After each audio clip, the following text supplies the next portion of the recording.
জাতীয় নাগরিক পার্টিতে যারা আছি আমরা নিজেদের কর্তব্যের জায়গাগুলো কি সে বিষয়ে একটু বলতে চাই। এই বাংলাদেশ আবহমান কাল ধরে এই বাংলাদেশের মানুষেরা ধর্মে ধর্মে কখনো কোনো বিভেদ করে নাই। এই বাংলাদেশের মানুষেরা সম্প্রীতিতে বসবাস করে এসেছে, কিন্তু সময়ে সময়ে আমরা দেখেছি মুষ্টিমেয় কিছু ব্যক্তি তাদের কারণে বাংলাদেশের সাম্প্রদায়িক যে সম্প্রীতি সেটা বিনষ্ট হয়েছে। আজকে এখানে সারা দেশের নেতৃবৃন্দ আপনারা আছেন, আপনাদের অন্যতম একটা প্রধান কর্তব্য থাকবে বাংলাদেশের সাম্প্রদায়িক সম্প্রীতি রক্ষা করা। বাংলাদেশের কোথাও যদি কখনো কোনো সাম্প্রদায়িক উস্কানির মতো ঘটনা ঘটে, জাতীয় যুব শক্তির নেতৃবৃন্দ তৎপর ভূমিকা পালন করে সক্রিয় থেকে যে কোনো ধরনের সাম্প্রদায়িক উস্কানিকে তারা প্রতিহত করবে।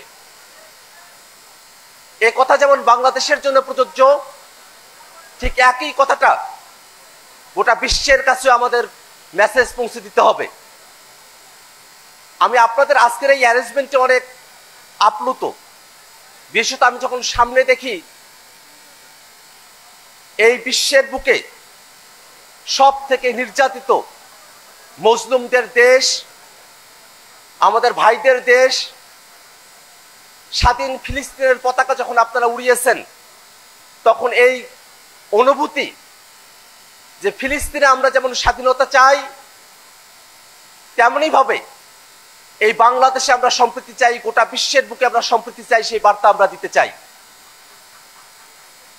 ভাইয়েরা আমার, এই বাংলাদেশে এতগুলো মানুষ জীবন দিলেন, এতগুলো মানুষ রক্ত দিলেন, এর বিনিময়ে আমরা যা পেতে চেয়েছি তা হলো এক ফেসিবাদ মুক্ত, ফেসিবাদী শাসন ব্যবস্থা মুক্ত এমন এক বাংলাদেশ, যে বাংলাদেশে গণতন্ত্র থাকবে, জবাবদিহিতা থাকবে, ক্ষমতার ভারসাম্য থাকবে।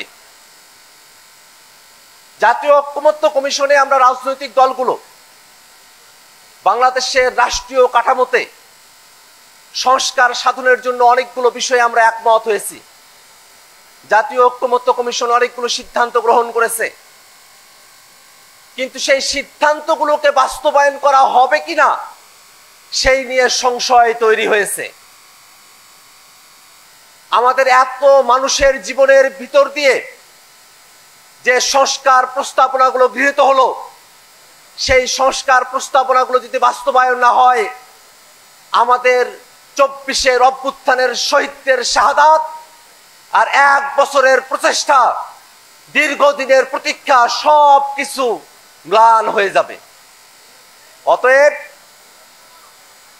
আমরা আহ্বান রাখছি, টেবিলের আলোচনাতেই সংস্কার বাস্তবায়নের পথ নিশ্চিত করতে হবে। যদি টেবিলের আলোচনায় সংস্কারকে বাস্তবায়ন করা না হয়, রাজপথ দখলের প্রস্তুতি নিতে হবে। ভাইরা আমার, বাংলাদেশে যদি সংস্কারকে বাস্তবায়ন করার জন্য 24-এর অভ্যুত্থানের মতো করে আমাদেরকে আবার রাজপথে আসতে হয়, এই জাতীয় যুব শক্তির নেতৃবৃন্দ কি রাজপথে আসতে প্রস্তুত আছে? আপনাদেরকে প্রতীক্ষা নিয়ে থাকতে হবে, সতর্ক দৃষ্টি রাখতে হবে। যদি সংস্কার নিয়ে কোনো টালবাহানা করা হয়, যদি সংস্কারকে কার্যকর করা না হয়, তাহলে রাজপথ দখলে নিয়ে সংস্কারকে বাস্তবায়ন করতে হবে।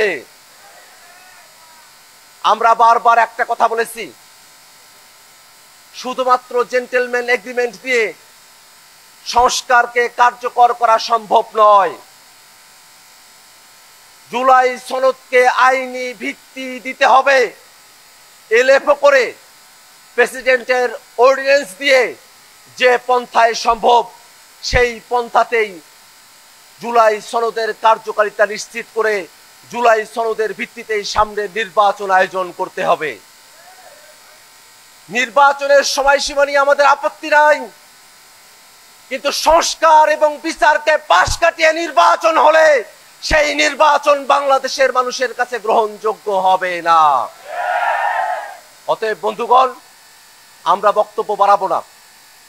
আমাদের সতর্ক দৃষ্টি রাখতে হবে যাতে বাংলাদেশের সংস্কারকে বাস্তবায়ন করা হয় এবং একই সাথে যারা বাংলাদেশে গণহত্যা করেছে, যারা মানবতা বিরোধী অপরাধ করেছে, সেই আওয়ামী লীগ এবং আওয়ামী লীগের দোসর 14 দল এবং জাতীয় পার্টি তাদেরকে বিচারের মুখোমুখি নিয়ে আসতে আমাদের সব জায়গা থেকে সর্বোচ্চ দৃষ্টি রেখে এবং সরকারের কাছে আহ্বান রেখে আমি আমার বক্তব্য এখানে শেষ করছি।